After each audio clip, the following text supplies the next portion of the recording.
I worked at HP too many years ago in the Bay Area, and great company, right? I think that the best thing you can do as a founder is have great customer references, because that's the bowling pin. Once you have one, use that customer to refer you to their friends, and when they leave, they go somewhere else, and hopefully they'll hire you as well. So you want to get that going, right? You want to just build that great customer base, because that's what we want to know. So, how is HP using it? We know HP really well.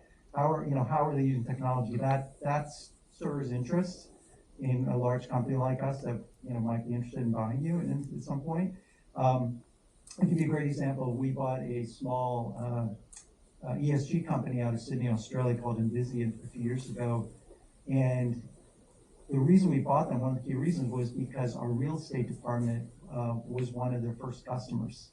When they did a RFP process, they chose Envisian in Australia, and they really liked technology. So we, use our own internal group as a reference, and that really helped us decide to purchase Envisian. 60 people, 10 million in revenue, but they had expertise. Their CEO was really effective at selling himself and getting customers outside of Australia to demonstrate they understood, ESG and how do you track greenhouse gas emissions, scope 1, all of those things. So I would say you're doing great to have early customer success, continue that, and then doors just open for you, because those names are invaluable for you to get money, for you to talk to buyers like IBM or others that you're considering, and never take no for an answer. Say, why wouldn't you advise? Just try to get the feedback and then say, okay, let me incorporate that feedback. It's kind of lesson learned. So, you're off to a great start, is what I'd say. Great. Well, I want to thank my fellow panelists.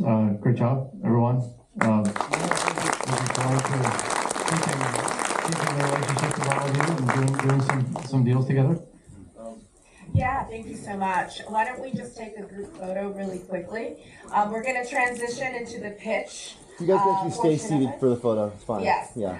So Jonathan, why don't you come over while they're taking photos and so forth. I just wanted to make a quick announcement.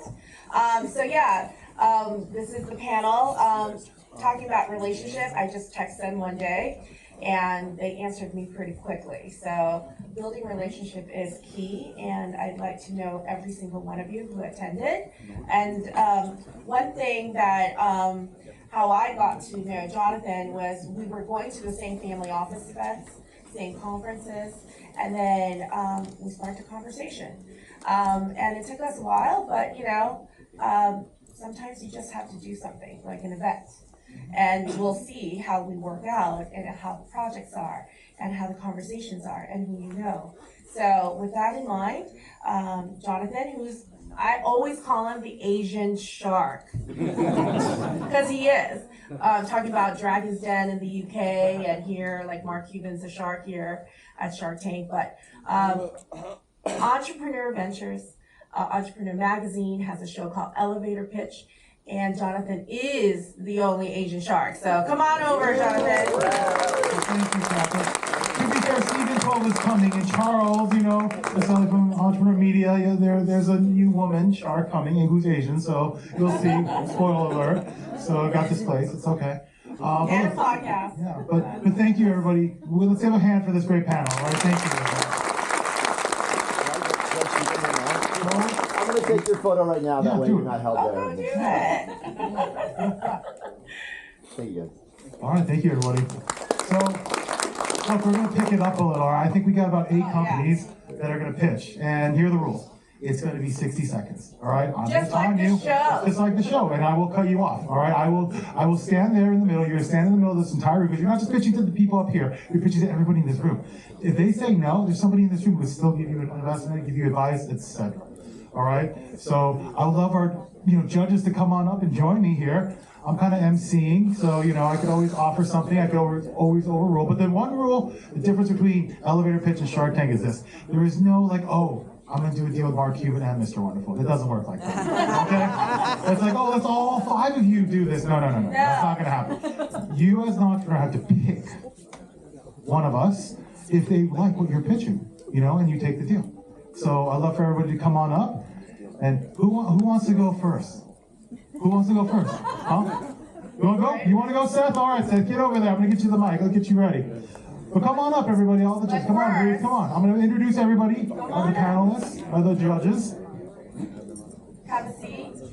Thank you for this transition. Surat, where are you? I'm here. Can you come down? Sure. So he's been also on my planning committee and also part of this distinguished organization of the panel and the pitches. So I just want to thank him and also give applause to him. And he was on the wait list if any of these judges did not show up. You want to say a couple things? First, hi everyone, Coleman. I'm partner of Gerod, Carfantan, who just did the moderation. We are a venture and debt investment fund in deep tech focused in energy transition, agriculture, and industrial circular economy. I'm delighted that you all came and giving all these startups an opportunity to actually accomplish fundraising. So you're in for a ride. Enjoy. And thanks, Jonathan, for having us. We're going to be running around. We're running around, right? Thank you. Could I get a quick group photo of you guys right now while you're here? Yeah. Thank you. You don't have to change anything, but just So as you can see, you can match the faces with the names, you know. But we'll give a quick intro for everybody. So first, We'll start with Luke. Luke, go ahead. Please tell us where you're from. Who are you representing? and what are you looking for? Let's see if I can get this to work. All right, here we go. Off to a good start. Happy to be here. Thanks for the invitation. My name is Luke. I lead business development for celebrities and top creators on TikTok Shop. So that's everybody from Lady Gaga and House Labs down to Jenny in the Midwest with a cute dog and 1 million followers. So All the celebrities. thank you. Jay, take it away. Hey everyone, my name is Jay Puentes. I lead the revenue and go-to-market function at Flex, a fintech focused on bringing a number of financial tools into one platform, make it easier to operate, save time. Katie, please. Hi everyone, great to see you. Katie Loeb-Malayam. I am the next gen at LOEB.NYC, building out the West Coast chapters. We are both entrepreneurs and investors. We like to solve problems in plain sight, specifically in remnant inventory and any sort of supply-demand mismatch. And she flew in from New York. Actually. I thought you were such a jet setter. Andrew, go ahead. Hi everyone, my name is HyunChui. I work for a company called CJ. CJ is a Korean corporation. Conglomerate. We are about $35 billion company in revenue, focusing around consumer product and consumer services. We are one of the largest CPG companies you can think of as Nestle of Korea. We also have a largest studio. So if you have watched any Korean content on Netflix or movies, you may have watched our content. I lead a venture investment, a strategic venture investment at CJ. Oh, and it was the movie Parasite. If you're Laker fans, BB go, right? Lakers. Go ahead, Kay. Thank you. Well, first, thank you for CAA for having us have this great event, and thank you, Kat and Jonathan, for having us up here. My name is Kei Morita. I'm a partner at the HCVT. HCVT is a CPA firm based in SoCal. We have coverage from San Diego through Santa Barbara, and I'm co-leading the technology niche group within that firm. And my role here is to really help the ecosystem in the technology industry, helping the founders and educating the financial or accounting literacy. I'm not tax, I'm not allowed to advise taxes, but I know a little bit about it. But if you have any questions, feel free to reach out. Thank you. Oh, and he's very responsive. So great. Go ahead, Ruth. Hi everyone. My name is Ruth Ruberwa. My day job's at Meta. I work on program strategy for a team training large language models on what's a good piece of content, is it inflammatory, fighting misinformation. I am judging this pitch competition not because of my day job, but I like to use roles that I've held to help spur initiatives to help underrepresented founders. I was formerly at Alphabet working on their racial equity commitments alongside Capital G, and outside of tech, I scout for Female Founders Fund, which is the largest funder of women in the US. If you've heard of Run the Runway, Billy, or Eloquy, those are brands they've invested in. So really excited to see these talented entrepreneurs pitch. Oh, and I just met her at an event, so part of the thing is just show up. She's my girl now. Amit. I'm Amit Singh. I lead the corporate group on the West Coast for DENTONS, the largest law firm in the world. I've done over 600 venture financings and 200 M&A deals, all tech and life sciences. And so my goal here is to identify companies and maybe make introductions to my clients, or in some way try to help grow the ecosystem. And he's very responsive. All right. And Jonathan texts me all the time. It's buzzing. So with that said, Jonathan, Here we go. kick it off. All right, everyone, so it's 60 seconds. So I think you know what you need to do. If you're a founder, you should pitch. So come on over, Seth. Right here. I'm gonna. Here we go. Here we go. I'm gonna turn it on. You tell me when you're ready to go, and I'll turn on in a minute. All right? Hold on, before we start, everyone's been sitting for a little bit. How about we all stand up and do a little bit of a stretch, right? Because we've been sitting here for an hour and a half. We have lunch. Come on, let's get the energy up a little bit. We're not doing jumping jacks. She's Barbie the audience. That works. Play to the crowd. See? Next time we'll have a DJ. Do a little stretch. Now sit down. Too excited. Ready? Oh, it's like the 7th inning stretch. Yeah. You mean my beloved Mets beating the Dodgers yesterday? Hey, but they don't have showtime. All right, Ready? You got it. You're talking enough. Go. My name's Seth Siegel. I'm the co-founder and chief bottle washer of Audible AI. Audible is the Latin word for audio. We are the first agentic voice AI company focusing on fast food restaurants. There's 250,000 drive-thrus in the U.S. Our go-to-market partner is Coca-Cola Food Services. That is an 80% market share. They're paying for our points of sales. Our background is we built the FedEx tracking system, which is one of the largest AI prediction systems in the world. It's 2.7 billion transactions a day. Beyond that, we don't record actual audio, so we're in full compliance with the EU AI Act, which is the standard that we build against, to ensure that we are creating great user experiences. We have 4 target brands and 10,000 locations inside of our pipeline right now, and we're completing our development. That's all I need to tell you. 18 seconds left. All right. Any questions? Any from the judges? I have a question. How do you generate revenue? We charge, we have a 36-month ARR contract. We charge $900 a month per lane. So if you pick a picture a Chick-fil-A that has 3 lanes, they pay us $2,700 a month. We also charge $1,995 and $1,995 to install. So even though we're software only, in the quick serve restaurant industry, they expect to pay installation fees. So there's no reason to really give up revenue. So from our perspective, we have $1,995 and then $900 a month per lane. Our closest competitor that we think of every day is an Israeli company called High Auto. They charge $1,800 and they've had a hard time growing. In addition, on their revenue model, they're completely human in chain. So every time they add a new location, they've got to hire 2 employees. We are completely human in no chain and we're 95% accurate. And your follow-up question is going to be, how accurate is a human being? 80%. Answer? How does your the revenues from when your system takes an order versus a human, how does the revenue compare? Usually the AIs argue that they can upsell better than humans. How was your experience? So that's a great question. So we don't really view it necessarily even as AI, as much as we do a lot of pretty advanced machine learning in the way that we're approaching it. So our sales pitch is pretty easy to franchises, which is why we've been able to build a really good pipeline whilst we're still developing. We'll put $45,000 a year on the bottom line or improve their EBITDA at 10 to 22%. As anyone's from New York, I own the Mr. Softy franchises for LA, and as a franchise owner, we know a lot about how that business works and how to make it more efficient.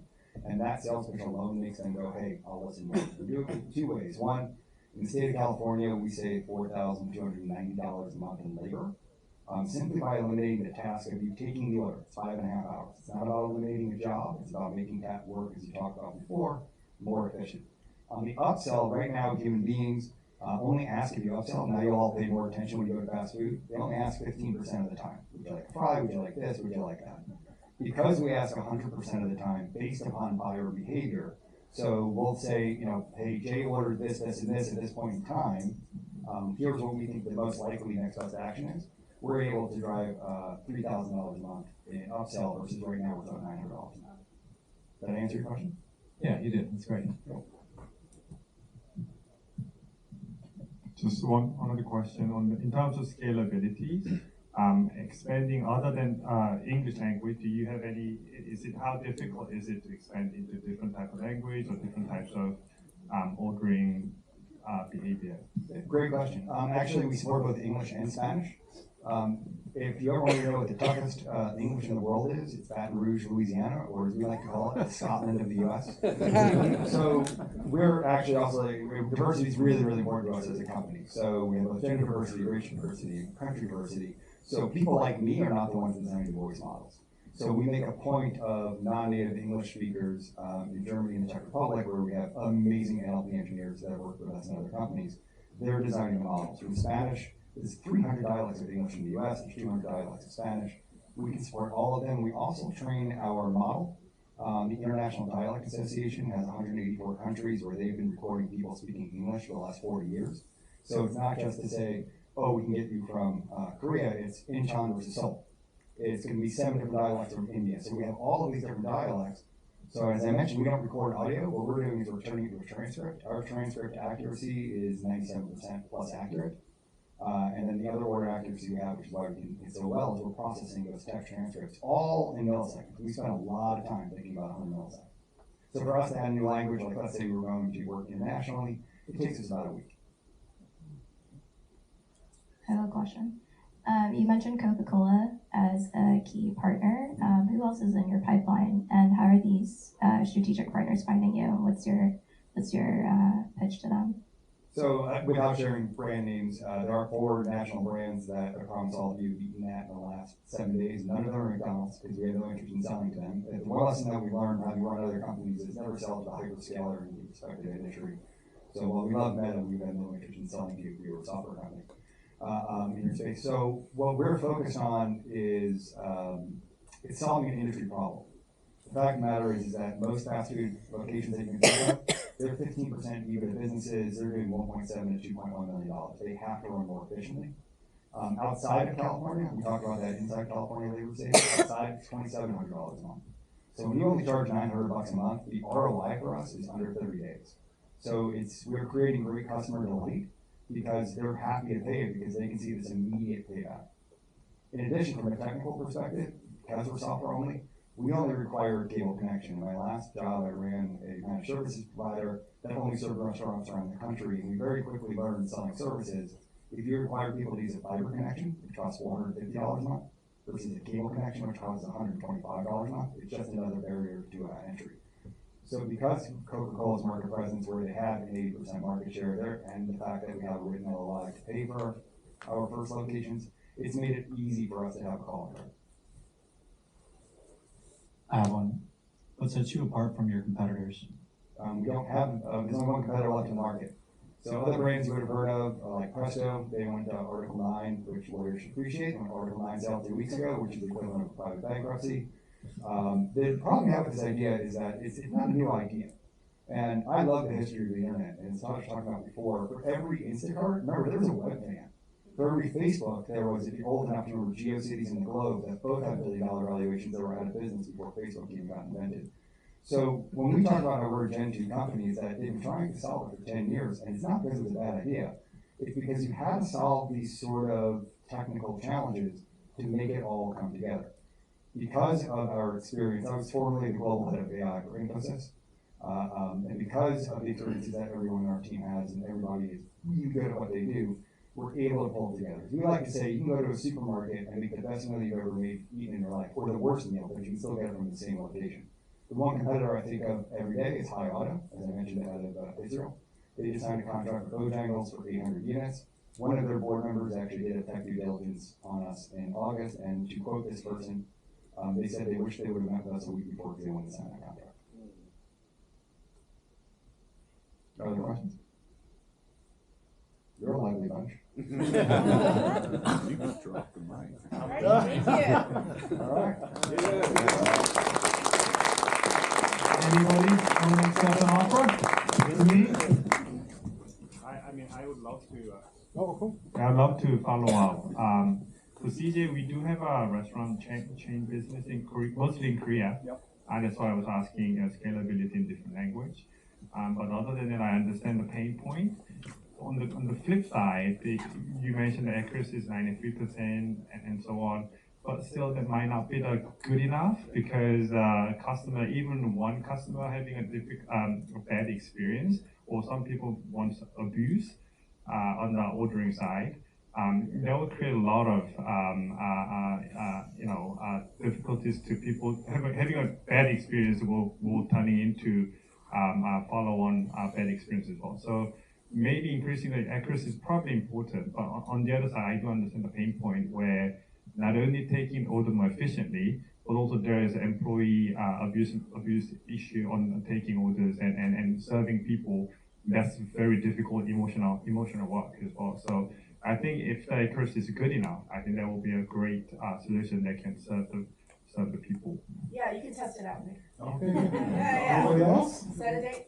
One thing I mentioned, I represent a venture fund that only invests in restaurant technologies, and so it might be a good contact. I'll check them Well, out. if they have dry powder, I'd love to talk to them. Oh, HJ, what do you want? let's step up.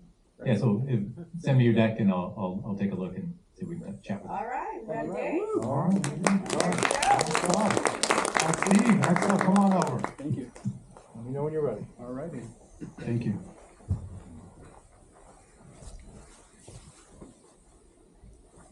Hi everyone, my name is Steve. I'm a two-time founder, was part of $1 billion of sales growth at DC Shoes, and the last startup I joined went IPO.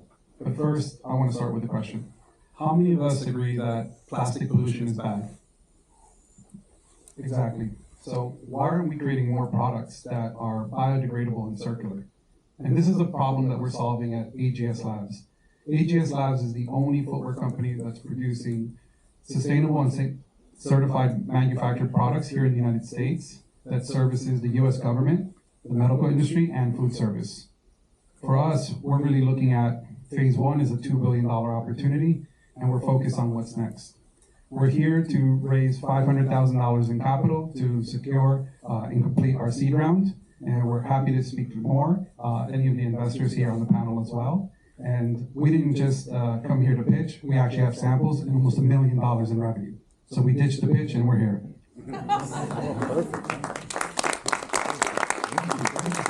Any questions or judges?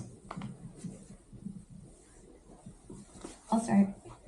You mentioned you're raising $500,000. What's your plan when you get that capital? So that's to scale the Made in USA manufacturing. We're the only company to manufacture in the United States to service the frontline industries. And so we already have orders based on the samples that we've created, and now it's just for manufacturing costs to scale that. So you said the previous company, you took it to IPO. Did you bring some of the key management team, op team to your current company? Yes, on the design side, but that was a separate business that was more in the esports category and also in the content creator. But I was able to take that knowledge that we've done globally throughout the world through some of the biggest content creators and then apply it now to our new business. Hey Steve, how do you guys acquire customers today and potentially into the future? So we're omni-channel, so we do a couple. So we sell already to REI, we sell to Nordstrom, we sell on Amazon, but also on the B2B space, we've been able to capture customers because we provide data for the footwear that we sell. So for example, we're in talks with Amazon to decarbonize their workforce. They have 1.5 million employees. We can offset over 1 million metric tons of carbon to help them hit their gas emission goals.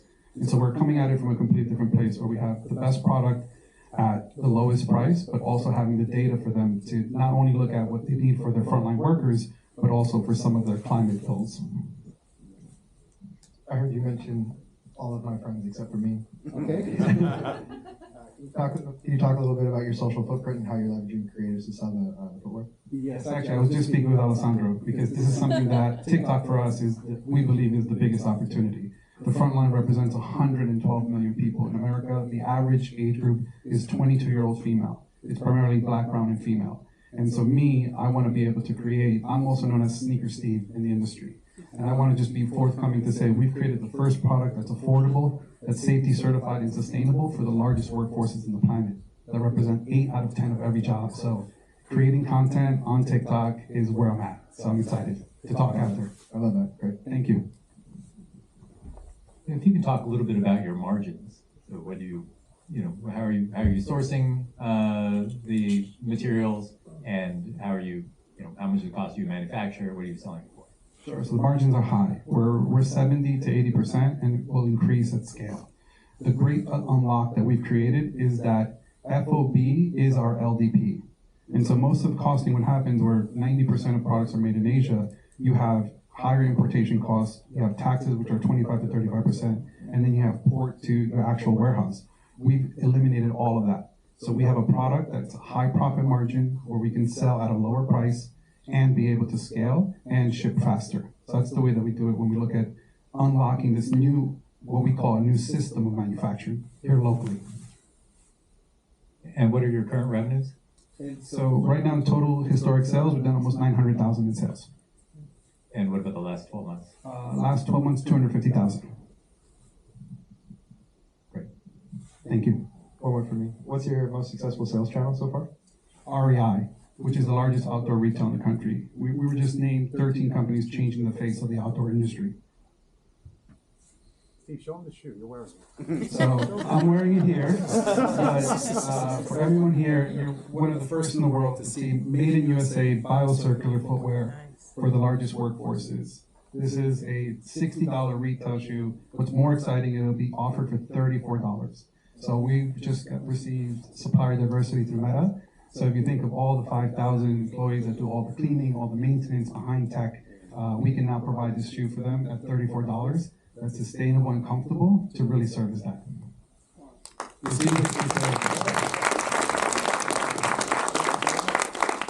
How many SKUs and styles do you have? And so in total, we're 3. And then we do it in multiple colors as well. Any offers? Take a meeting with Steve? We would love to chat with you afterward. Yeah. Thank you, Jay.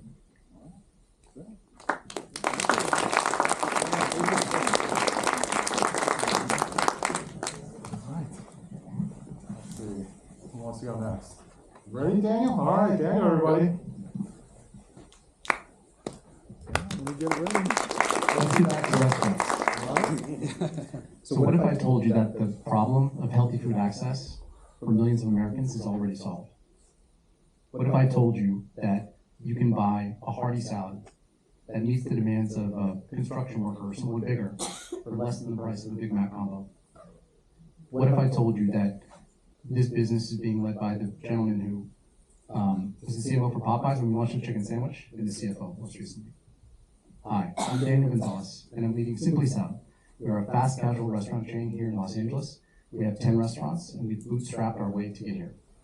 We bring better for you, healthy food into areas that don't have it. For example, we just opened a store in Inglewood, California. 3 stadiums, thousands of hotel rooms, billions of dollars of investment.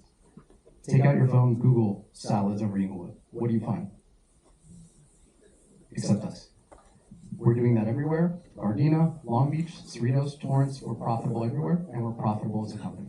We're raising $5 million for additional growth. Okay, that's it. And look forward to your questions. Thank you. Where do you source your food from? Is it local? Yep, California-based farms. So do you plan to expand into other states?